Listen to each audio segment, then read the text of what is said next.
And now, my dear guests, it's my pleasure to introduce our first keynote speakers to you.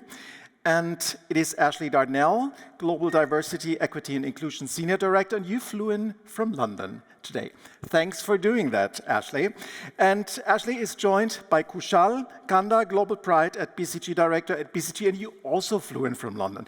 Thanks again for doing it.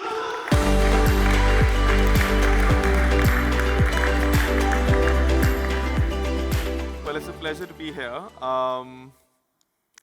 So over the next 10 minutes or so, Ashley and I will walk you through a research that we recently published at BCG in Harvard Business Review, specifically focused on the experience of the trans and gender nonconforming community at the workplace. Should we just get into it? We can. We're blinded by these lights, so we can't really see you that well, but exactly. We will get into it. Wonderful. So to start with, let's just get familiar with terminology of the community that we'll talk about. So we'll specifically cover the experiences of transgender, gender nonconforming, and non-binary communities. The transgender are people whose gender identity does not align with their sex assigned at birth. Gender nonconforming people are people whose gender expression typically doesn't fall within the traditional expectations of gender in their specific mainstream culture. And non-binary people are people who identify beyond the strict binary, watertight sort of categories of men and women, which itself are not very watertight. They're fairly fluid. So with that base, let's get right into it. So in the latter part of last year, we surveyed about 6,000 people across the world to understand what is it like to be TGNC at the workplace.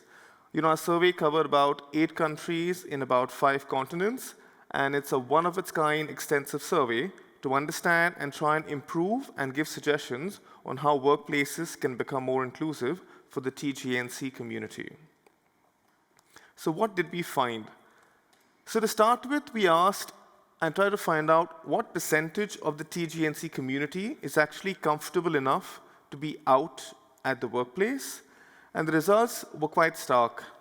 We found that overall, across countries we surveyed, only 29% people from the community are actually out, which means fully 70% of people are not comfortable to be out, which clearly has a huge message for all of us as people who work in professional spaces, that there is a long way we need to go to create an environment of comfort. Also, since we are in Germany, a specific call out, we also surveyed people in Germany, and as you can see on this slide, Germany was actually in the bottom 2 of all the countries, with only 23% people from the community actually being out at the workplace.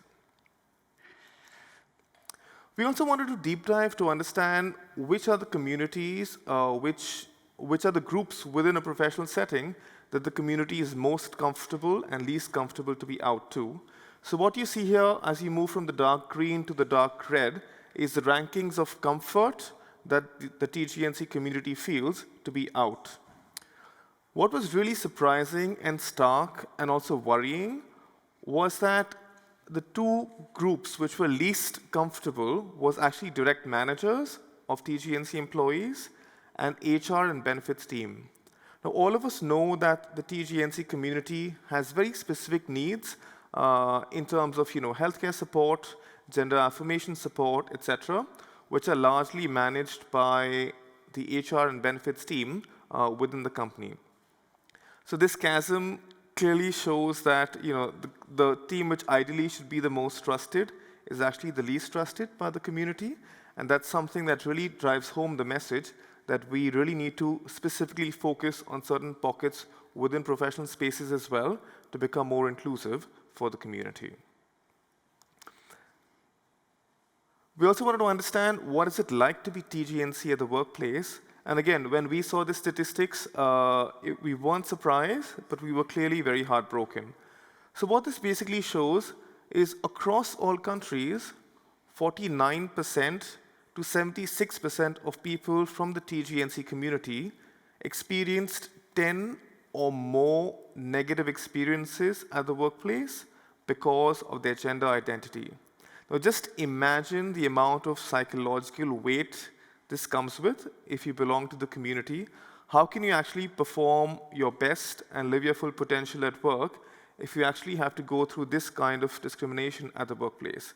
And just to give you an example of what a negative experience means, it can be something like, being misgendered, being denied a promotion at the workplace, hearing gossip about your gender identity, people assuming stereotypes about your gender, etc.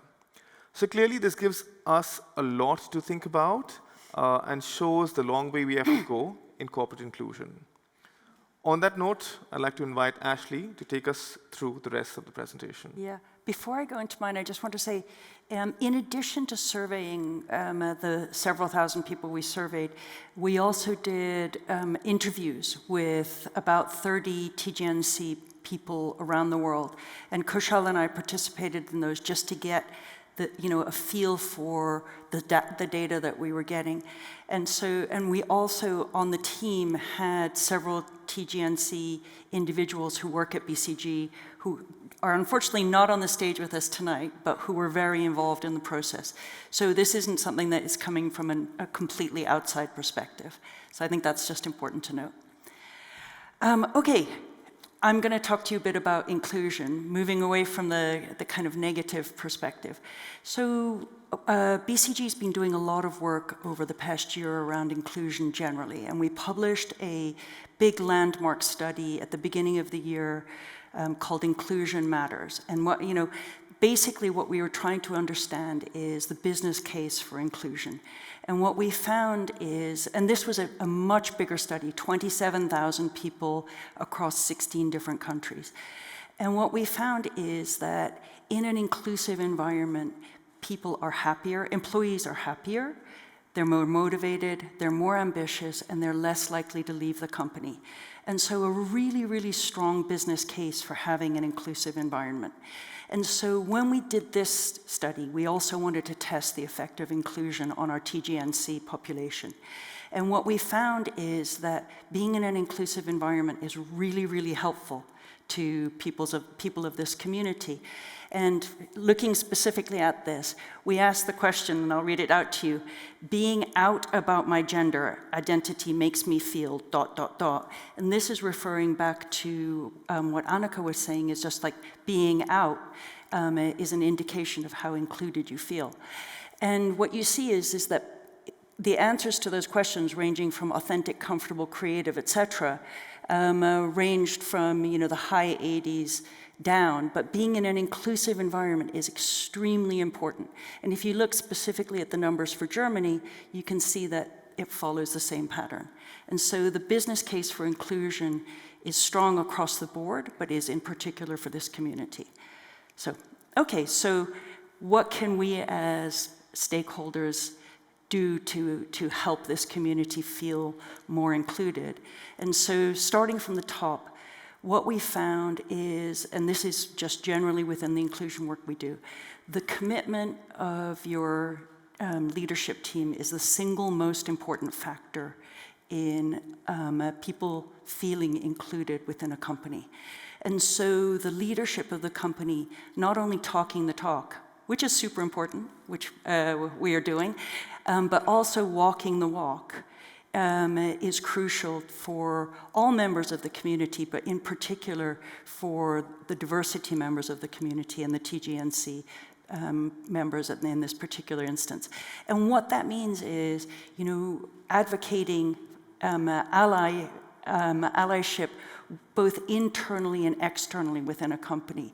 Ensuring that you have the policies and procedures in place to really support the individuals in that company. So investing real money and time behind those individuals. And then HR staff, Kushal has already told you the devastating situation with HR. I mean, this is really where the wheel hits the road. The HR community needs to be the allies and advocates of that, the TGNC community, and ensure that the policies and procedures that will allow that community to thrive are in place, and then to put the metrics in place to measure it, and then ensure that they are fulfilled. And then finally, the direct managers. The other big contributor to inclusion is direct managers, which accounts for about 1/3 of what drives inclusion. And the direct manager role is, the day-to-day experience, obviously, and also the very crucial role modeling experience. Final slide, from me at least, and I'm just going to quickly review these with you. But before I do, actually, the article has much more specific information, a lot of data, and also a lot of recommendations. But we've also done a specific Germany pack, which, if anybody's interested, we can provide, which has a comprehensive range of statistics around Germany. So, okay, so what can we do as leaders within a company? So, first of all, be a role model, talk about it, put TGNC and be people on the stage, and give them leadership positions. Ensure a structure providing the physical and psychological safety for them. Be educated ourselves on this topic. It's been shocking to me as I've gone around the world with Kushal talking about this, how many people just know very, very little about that. Make sure that your DE&I policies are comprehensive and inclusive of this population. The benefits and policies are super important for this group, and so ensure, do an audit of your policies across the globe and make sure that they're compliant. And finally, create a support ecosystem, and that includes the ERGs, obviously. So thank you very much. If you have questions, we don't have time to take them now, but Kushal and I are here during the cocktails, and we're really happy to answer them. Thank you. Thank you very much.